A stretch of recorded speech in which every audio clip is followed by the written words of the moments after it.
Hi, magandang hapon sa lahat.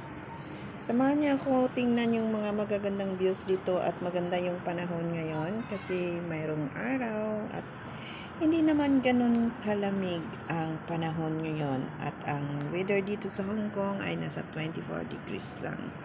Kaya hindi mainit, hindi din malamig, tamang-tama lang yung weather niya. At flex on you guys, tingnan nyo yung neighbors na building namin, no? Nasa under construction sila. Kaya kahit napipikon ka na panay punas kasi ang alikabok daming-dami, pero wala kang magagawa. Yung choice mo lang dyan, isara mo yung mga bintana at para hindi agad-agad makapasok yung mga alikabok na yan. Tingnan mo yan. Marami kanina dyan spider Spider-Man. Naka-climb up dyan. Diba? So, tingnan natin yung mga views ngayon. Kaya, i-enjoy nyo yung cloud sky natin. Yung cloud sky natin nandyan. So, enjoy natin yung mga views at mga bagay na dumadaan sa ating buhay.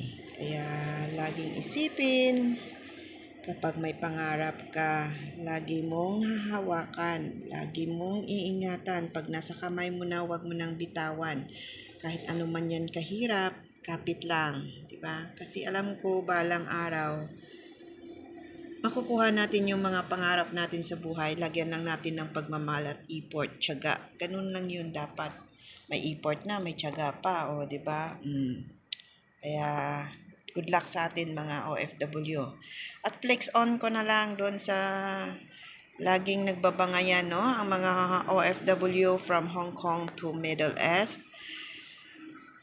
Peace tayo lahat. Para kung content lang naman yung mga away-away na yan, ipasintabi, content lang naman huwag damdamin. Huwag laging ilagay sa puso yung inggit-inggit na yan at paano. Kasi masyado nang mainit yung Hong Kong ngayon. Marami-rami nang nagba-viral ngayon. Kag number 1 tayong mga OFW from Philippines, 'di ba? Galing sa Pilipinas, lahat na lang 'yan. Front page talaga tayo, lagi tayong nangunguna. So, sana naman peace pa rin tayo sa isa't isa. Magmamahalan sa bawat isa dahil tayo ay Pilipino.